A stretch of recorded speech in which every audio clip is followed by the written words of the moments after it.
Hello, friends. Welcome once again to the Perfect Bound Podcast. This is a podcast all about anything and everything comic books and comics related, brought to you by the Panel Jumper and Comic Extension. My name is Ben. With me, as always, is Cole Hornaday over there. I was biting a cough drop, and I didn't want to go crunch into the microphone, so I apologize. Which you just did.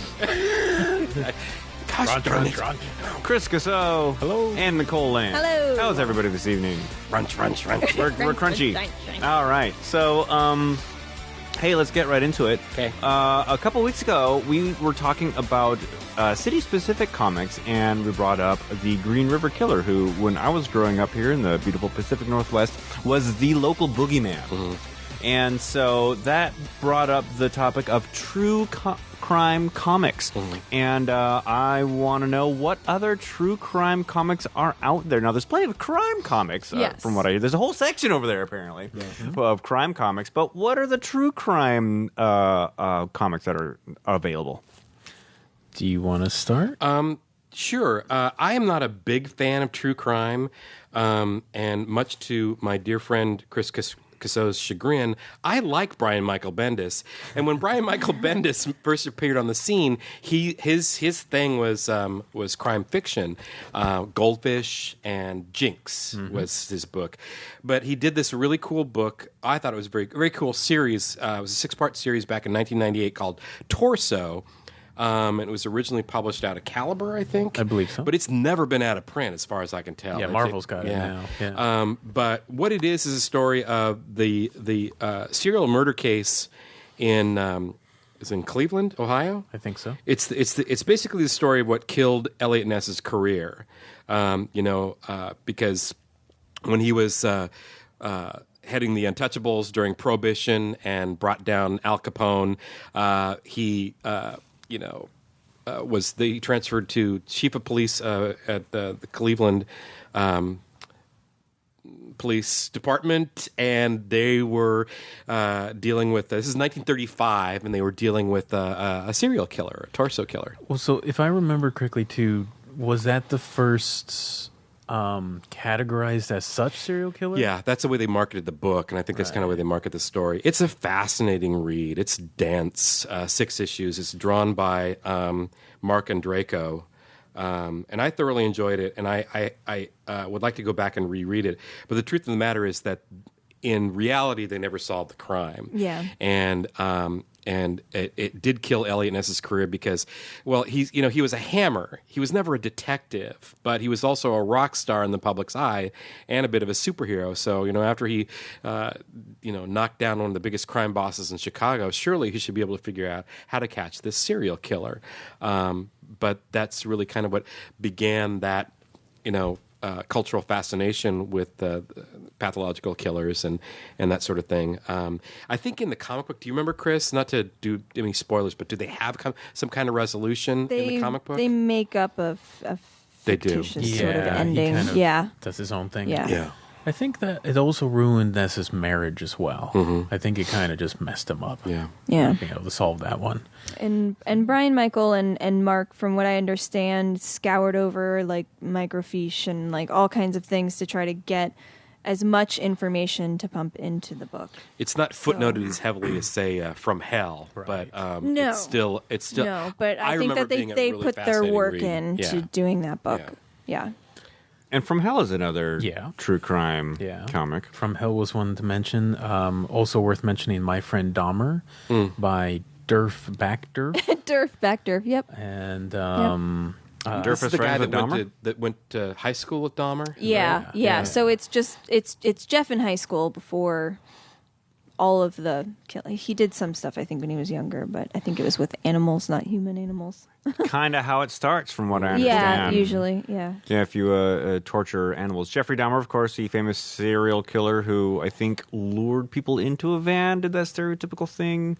There was actually, I think there was a story that came out about him, an interesting story. I don't know if this is in the comic, but the police on a corner, they saw this kid running towards him in like his underwear and said, help me. And Dahmer came out and said, oh, this is just like my nephew. Sorry, he's going to weird in the head. And the cops were like, all right, well, they sent it back and with they him. sent back, and then Kid ended up getting killed. And so eaten. And eaten. Yeah. So on that level, he was a necrophile and a bit of a cannibal. Yeah. And he was homosexual. Right. Because he And picked he up all of his struggled with victims that. at gay bars, Yeah. correct? In Milwaukee. Yeah, I believe so. I think But the whole thing on My Friend Dahmer is that it's just like day to day, sort of Yeah. like him in high school. was he just so. a standard average kid? I never read the book. Yeah. Oh, He was like- has any of us? I never read it. Did you read it? No, and right now the printing is tricky to get back in stock. We haven't had it for a little while. Okay, all right. Yeah, but between that and Green River Killer, we've sold a lot of those. I think Dahmer was also spent some time here in Seattle or Tacoma. I may be completely wrong about that, and it's possible that I am. What else we got?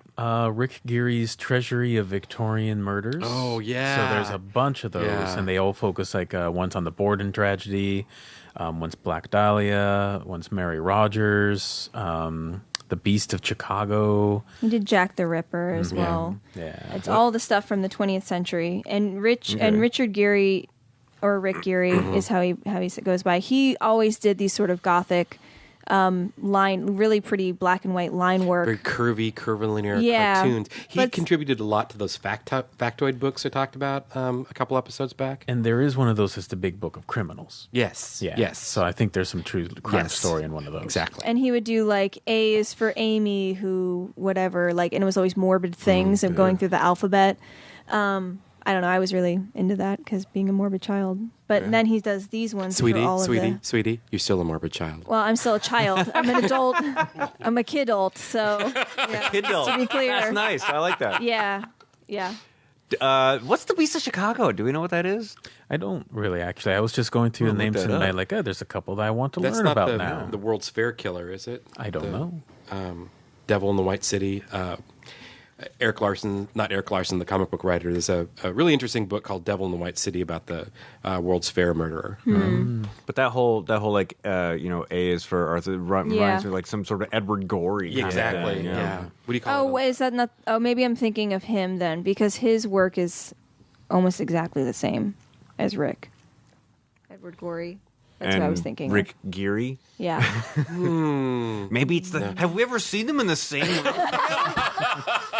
My Have we brain seen just them in the combined same room them. as the Beast of Chicago? Because I was like, clearly somebody who wants to make creepy kid stories also wants to talk about murders from the 20th century, right? I think we just dropped a Obviously. bombshell here on the no. podcast. See. Anyway, so Nicole, do you have any other true crime comics? Well, there's also one that he has right there, the Oh. Black Dahlia. Yeah. Which is an adaptation of a novel, a critically acclaimed novel by James Elroy, and it goes through the Black Dahlia. So See, I've actually read the Elroy novel because I went through this period where I was very intrigued by the Black Dahlia murder case and still kind of am. But I got bored and frustrated because I got into some real quagmire kind of stories. This is a terrific story because the this art one is really pretty inside too. I have not read this graphic novel, but the Elroy book was really fascinating. But there are tons of speculative fiction stories based on this murder case that was unsolved. At the prompting of a friend of mine, I bought and read a book by Steve Hodel called The Black Dahlia Avenger, and he was the son of like the lead detective on that case. And he claims to have solved it. And you will never guess who he fingers to be the murderer. Is that the one where it's his dad? It's his dad. Yeah. I remember reading about that. And I was like, oh, please. Now, the book is completely fascinating Yeah. and utterly dry. Oh. It is Oh, like no. boring, be both? procedural, but like, and it's like 300 pages long, and it's really, he goes in depth. And I read the entire thing, and afterwards I'm like, well, that wasn't a very exciting read, but it's certainly fascinating. Were you convinced that his dad was the killer? By the end of it, yeah. Really? I mean, I had no other God, suspects. he must have really hated his dad, man. All right, what do you got there, Chris? I've got Jack Kirby's In the Days of the Mob. And these were some magazines he did that most people have forgotten about.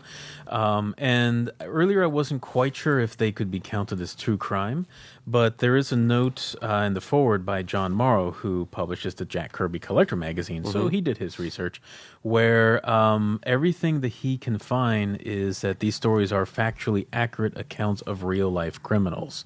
And it's focusing on the rise of organized crime in the days of Prohibition via Jack Kirby. So there's going to be a lot of action lines and a lot of very square jaws. But it's kind of a weird mix, because if you've read plenty of Jack Kirby, you wouldn't necessarily think crime would be the thing to focus on. But it's very dynamic. You know, it just boggles my brain sometimes how prolific that man was. It just really amazes He me. never stopped working. No, he never did. And it's a couple years old now, but DC got their hands on doing a bunch of nice archival versions of all of their Jack Kirby archive. So they were like, oh, we got this too. And then they shoved that out.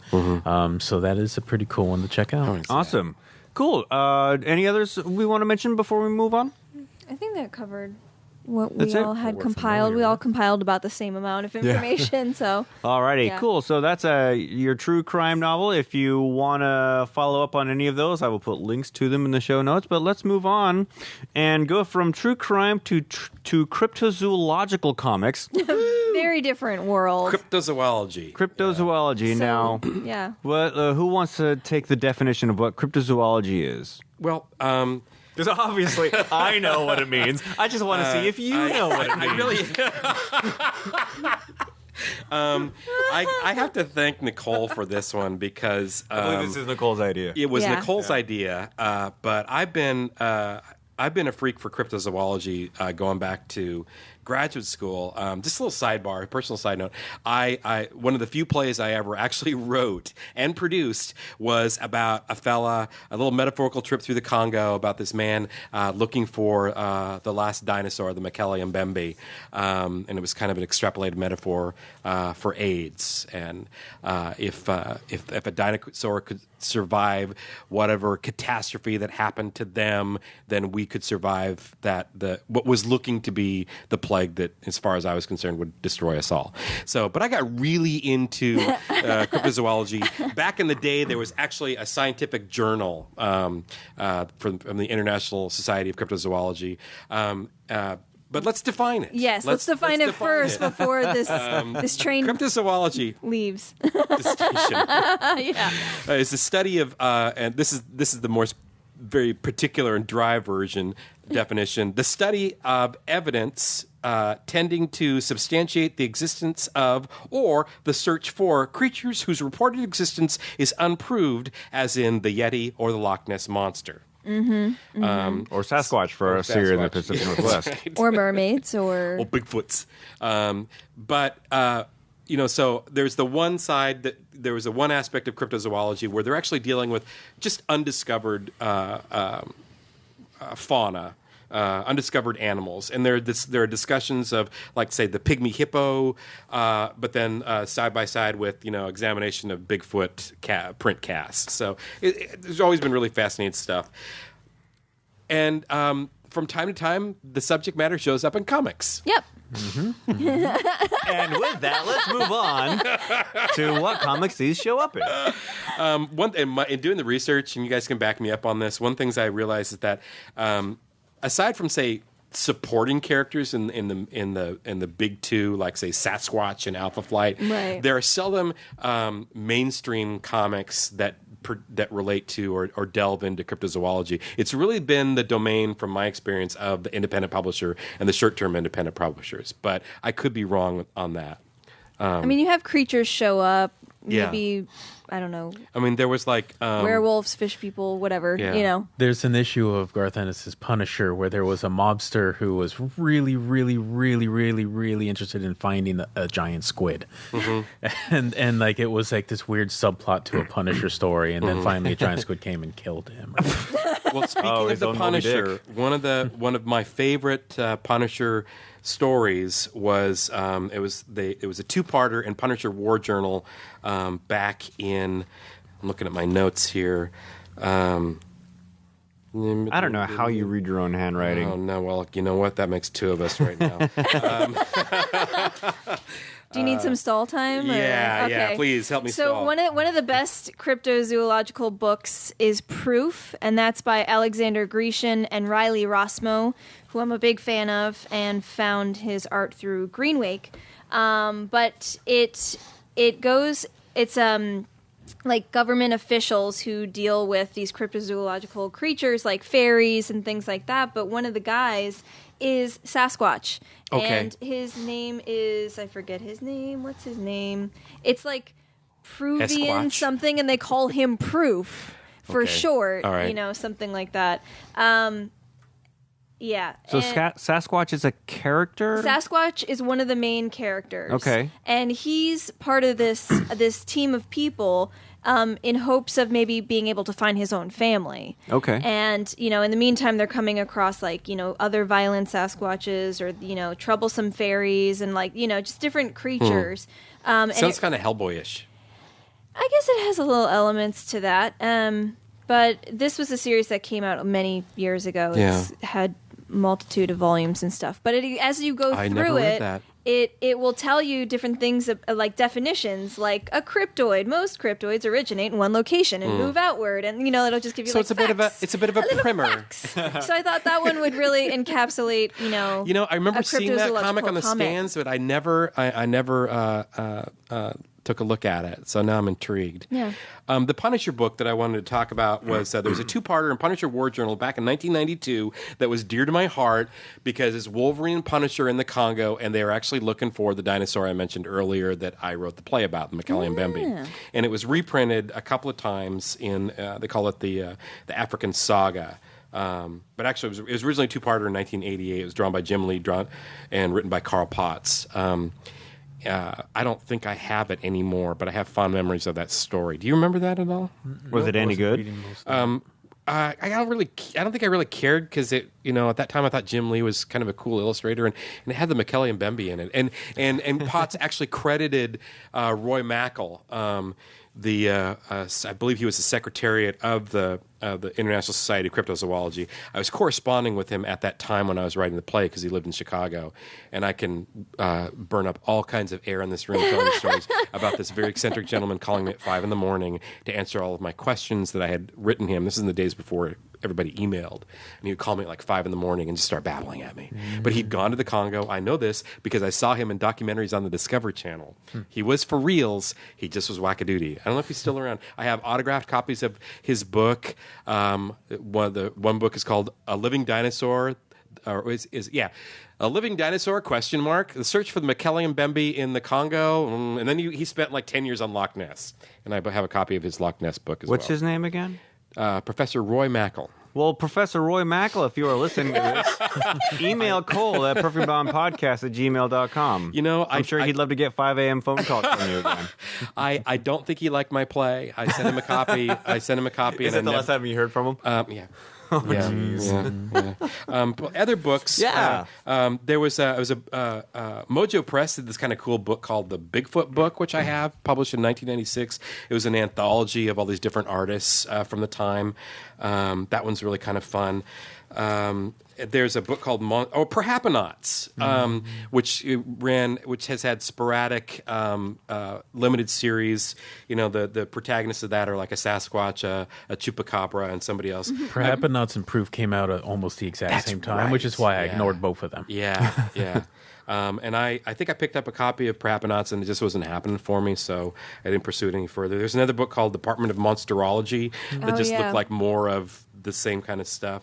The one that caused me great consternation was the Steve Niles, Richard Corbin Bigfoot book, and I I hesitate to say that it was actually offensive because it depicts Bigfoot as this giant, hairy, voracious psychopath where, he's just, it's gratuitously, it's violent in the strain of Richard Corbin violence, and everybody's bodies looks like they made out of putty. Yeah.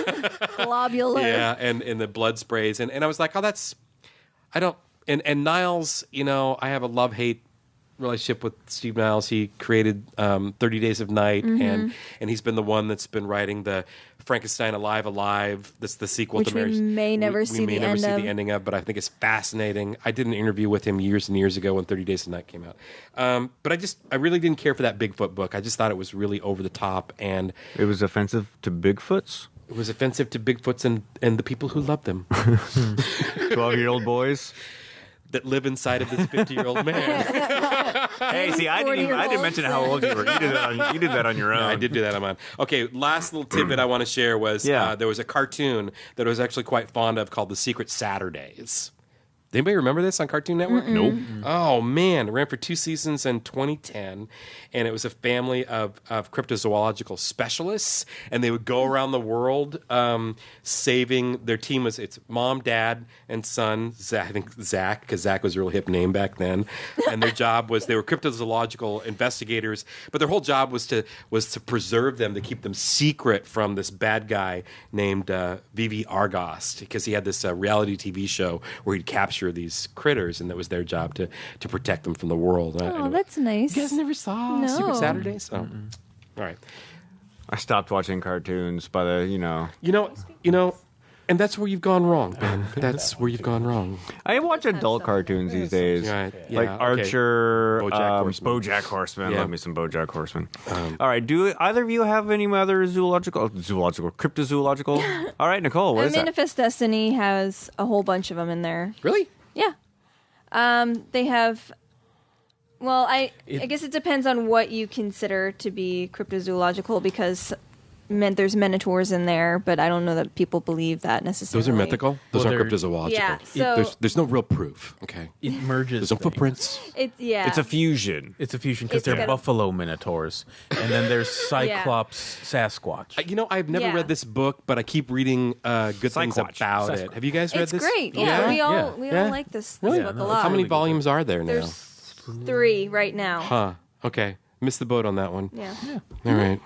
Is it about like Lewis and Clark going across the And fighting monsters. They got secret yeah. orders Okay, now I from the remember president this. to Yeah. kill Nice. monsters. And there's giant like artifacts and things that they come across that are like beginning to add up, and they're like, something's really wrong the more we go west. And it's a lot of fun. Another one I was going to mention is Fantagraphics published 2 hardcovers called Beasts, just Beast 1, Beast 2. And what they just did was they were like an alphabet of cryptozoological creatures, and some they went to mythology as well. And they just got different artists, a lot of them underground or independent, to illustrate each one of the creatures. They might be out of print now, but they're really nice art books, and it's just kind of an unusual melding of styles and content. Cool. So, yeah. Awesome. Do we look at cryptozoological characters in a different light than we do, say, mythical characters or like superheroes? Because cryptozoological might actually exist, or they're rooted in reality more so than, say, mythology or superheroes. It's a in some fuzzy way. zone, and I think that's why stuff like this. I know there's a new Society for Cryptozoology, but I don't think they publish an academic journal, because you guys, this is hardcore academic stuff here. But it walks that fine line, and really struggled to treat some of these sea serpent stories and whatnot as though they were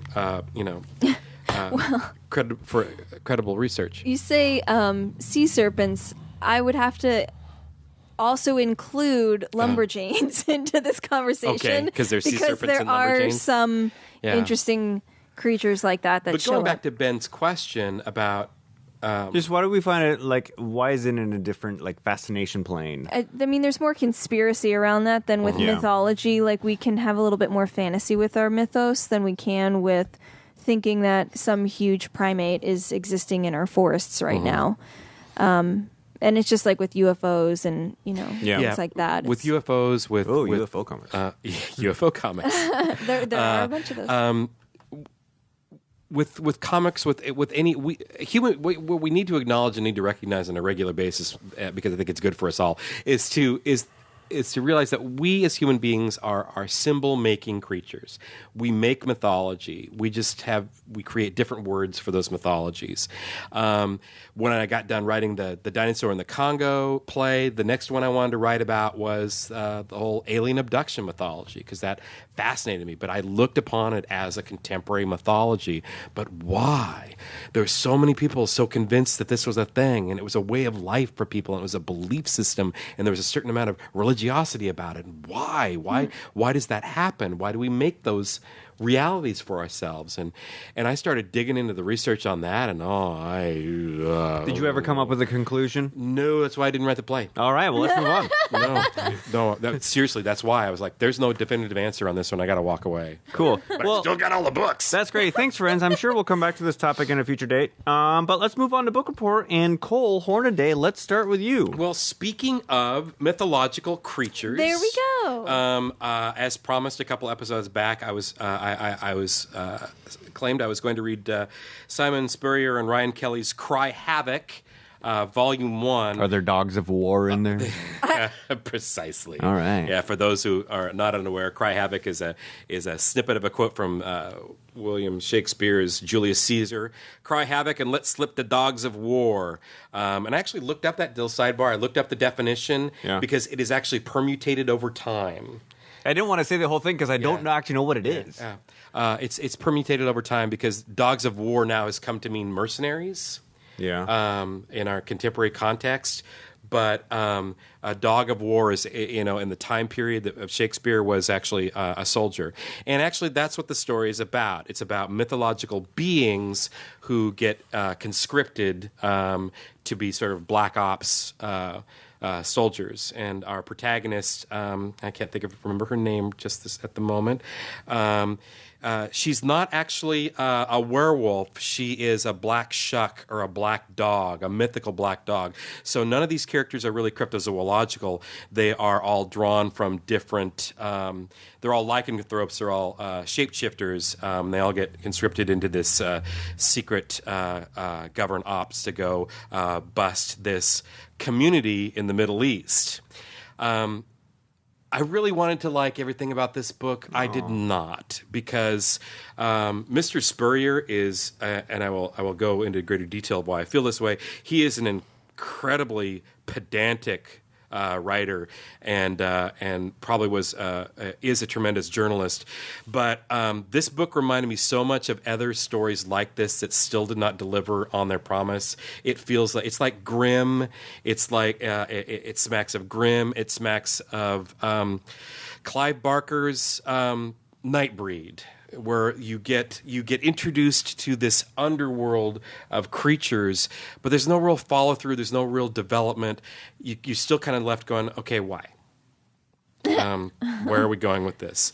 Now, that's not to say I didn't dislike the book, because I actually enjoyed the book, but one of the reasons I enjoyed the book is this man has about 12 pages of endnotes. And this Ben's a lot of words. Yeah, he's got annotations in it where he tells you all about the research he did and who these characters and who the mythological point of origin for all these characters are, where they come from. And I got to tell you, that was far more fascinating to me than the actual comic book. And in our TL:(DR) reality, I don't know if a lot of people are going to be able to appreciate this, but I sure did. For those out there who don't know the internet, TLDR is too long, didn't read. Right. Let me ask you a question about Yes, sir. process for that movie. Yeah. You said it's annotated in the back. Are there little asterisks on each page that tell you? Okay. No, he's noted the page numbers. Okay. So he goes that way. So you can't, as you're going along, you can't like go back and see. No, you were not distracted by that, which is kind of a blessing. Okay. As far as appreciating the through line of the story. Because that was going to be my question. Yeah. Did you go back and reference the end the annotations as they were presented in the book, but No, I you didn't have the option. No, so. but I actually, and I didn't thumb back through the book because I actually, I was kind of like meh about the story, but I was excited about the journalistic aspect of the endnotes. So I think other folks will enjoy it. I have my issues because I started superimposing other stories that were of a similar ilk that, I felt failed to deliver also. Maybe it's just tough when you create a huge ensemble story and you're dealing with a lot of fertile raw material to deliver on an original plot, because that was my big issue, is the plot just was really kind of thin. Okay. Did you read this, Chris? I read the first issue and I was okay with it. My main thing was just like, well, I've already read Creature Commandos and the Howling Commandos. Precisely. And that's what it felt like. And everybody wants to come back to those again and again, and I think they're a fun concept that can be put into a crossover with other characters, but I don't need to read a whole series about them again. And it's not that I didn't like the first issue. I was just kind of like, that's what you are. Moving on. So Cool. All right, Cry Havoc. Thanks, Cole. Nicole, what about you? What Chris was saying is starting to happen to me, where it's like I'm reading enough stories where if it's something that doesn't seem fresh, I'm just like, whatever. I don't care. You're getting jaded. Well, a little bit, but that's jaded. I think. Well, actually, not even jaded. Yeah, I feel like I'm soured. No.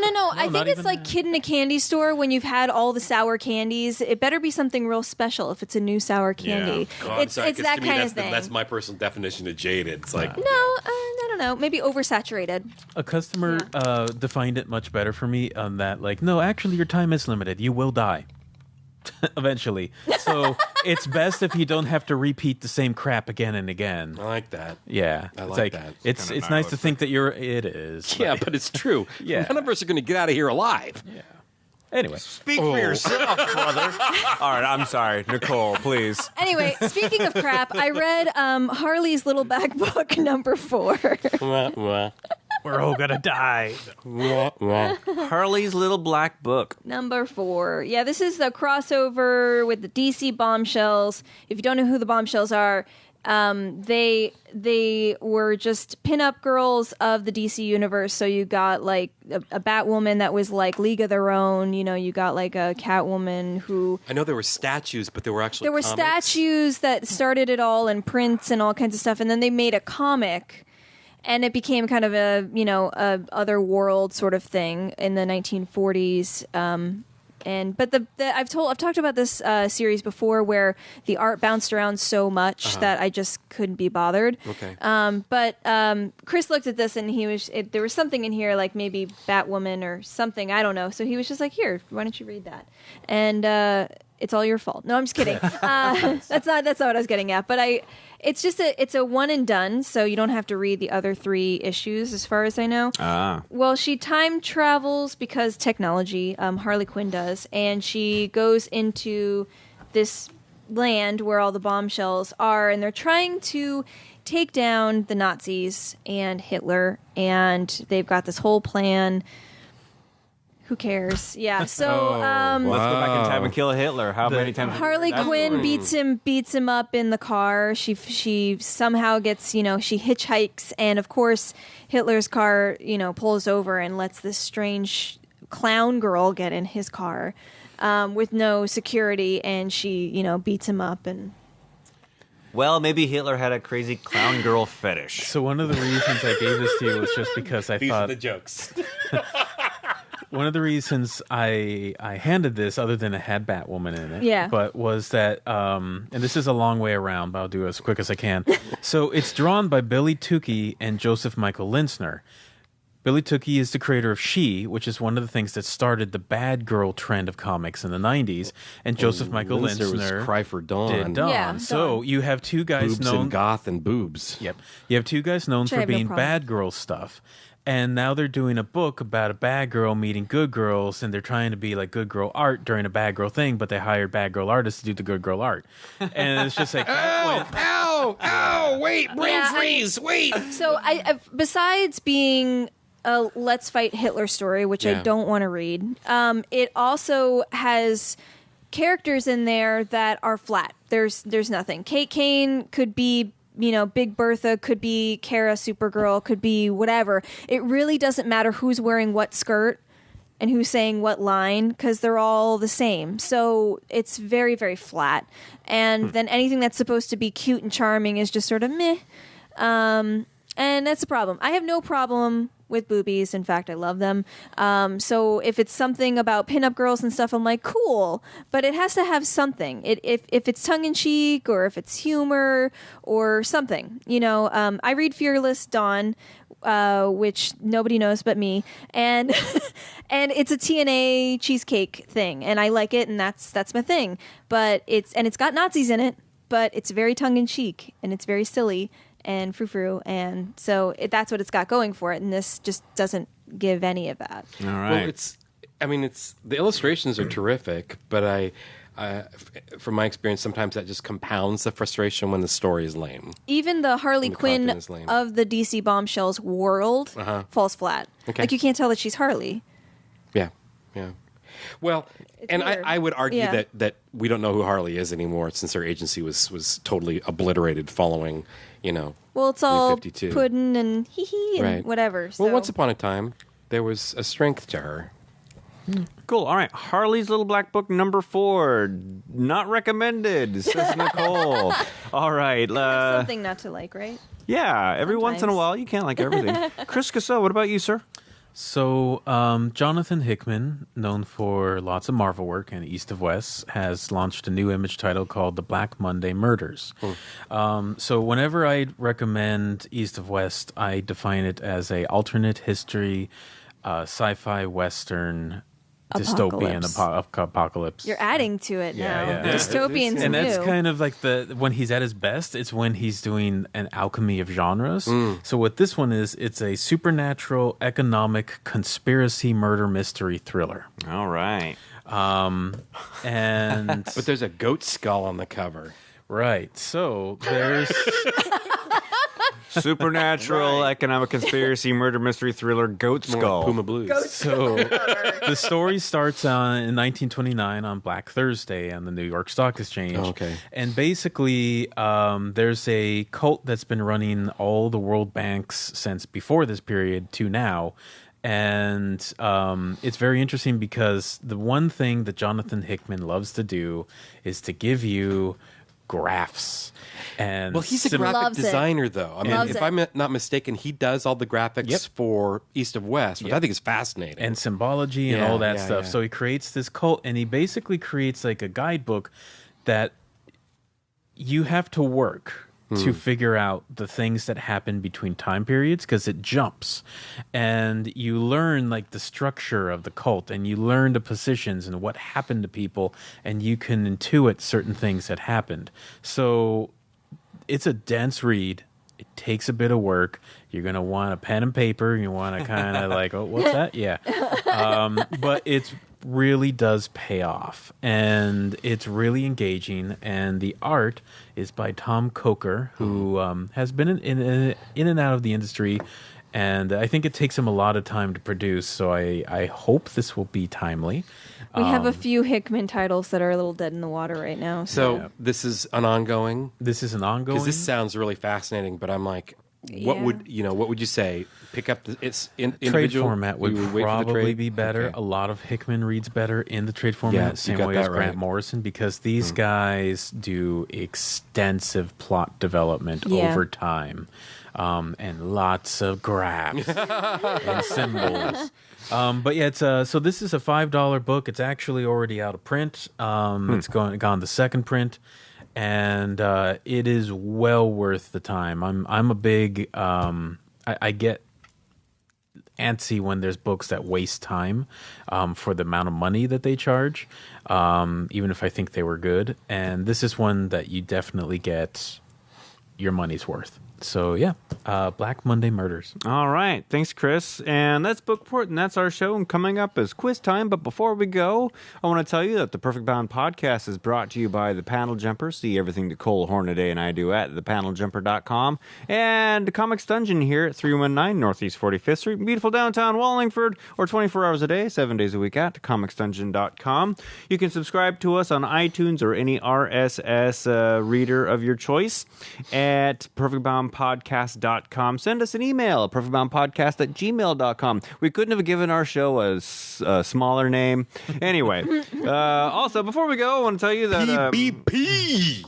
I want to tell you that Sketchfest Seattle, a local nonprofit arts organization that I'm involved with, has our annual festival this weekend, Friday the 23rd and Saturday the 24th of September, 7 to 9 at Annex Theater, and we have sketch groups from all over the Northwest and Canada, mostly Canada, and because those Canadians, they're super dang funny. And so come by, get info at sketchfest.org. I need to do a better job at marketing myself because I'm just kind of stumbling here. But anyway, come see Sketchfest. It's great. We are the first He's and his own oldest worst critic. You know, sketch I never have to say anything to him. He's done a great job. The world. All right.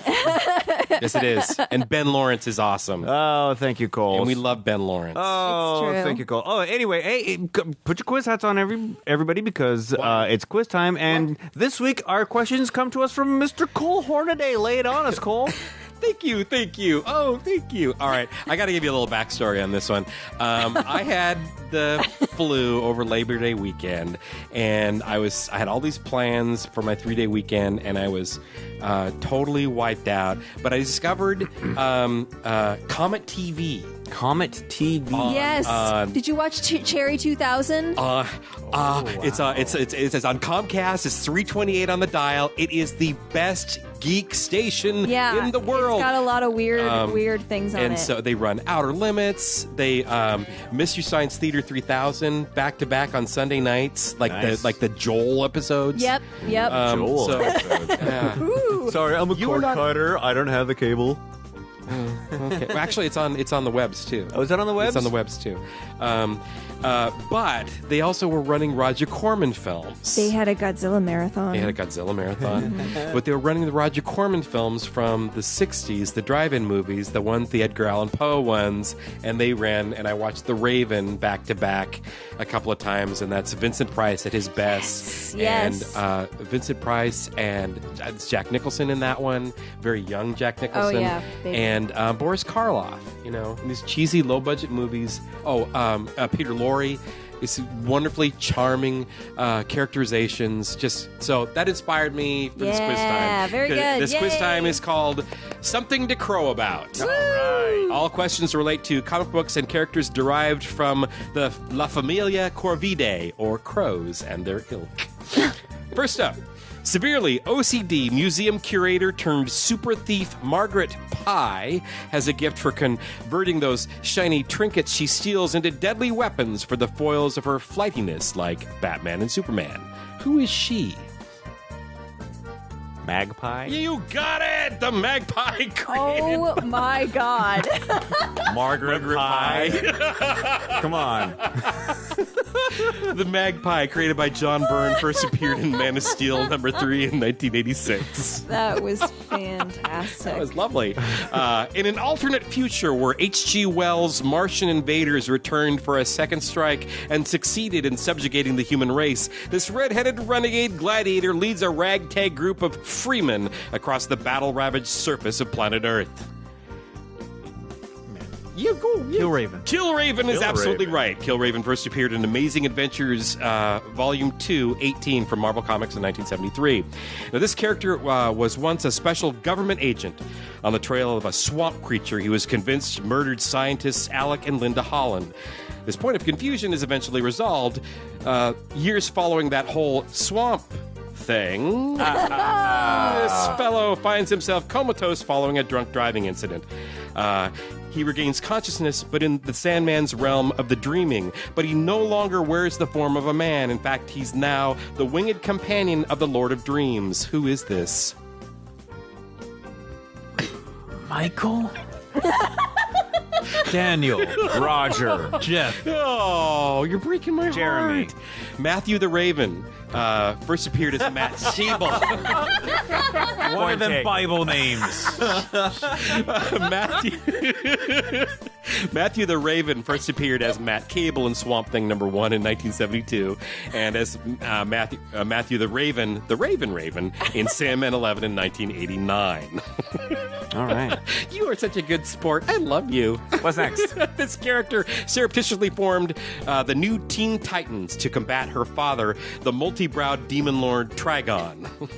Her catchphrase, Azarath Metrion Zinthos, is the password for the email accounts of many a millennial. Who is she? A Raven? Yeah. Wow. Raven first appeared in DC Comics Presents number 26 in 1980. Lastly, resurrected on the violent streets of Detroit, Eric Draven was an undead spirit of vengeance that spoke to the goth punk culture in ways his creator, J.O. Barr, could never have foreseen, becoming a franchise that covered not only comics, but novels, films, television, and yes, action figures. Sadly, this character will forever be associated with the onset death of actor Brandon Lee. The Crow. There Birdman. you go. Crow, published by Caliber Comics in 1989. The first film was released in 1994, but look for new film adaptation in 2017. Holy crap, really? That's right. Yep. Alrighty. Cool. Thank you, Cole. And that is... thank you, Crow. And that is our show. And thank you for listening and or watching, and we will see you next week. Goodbye.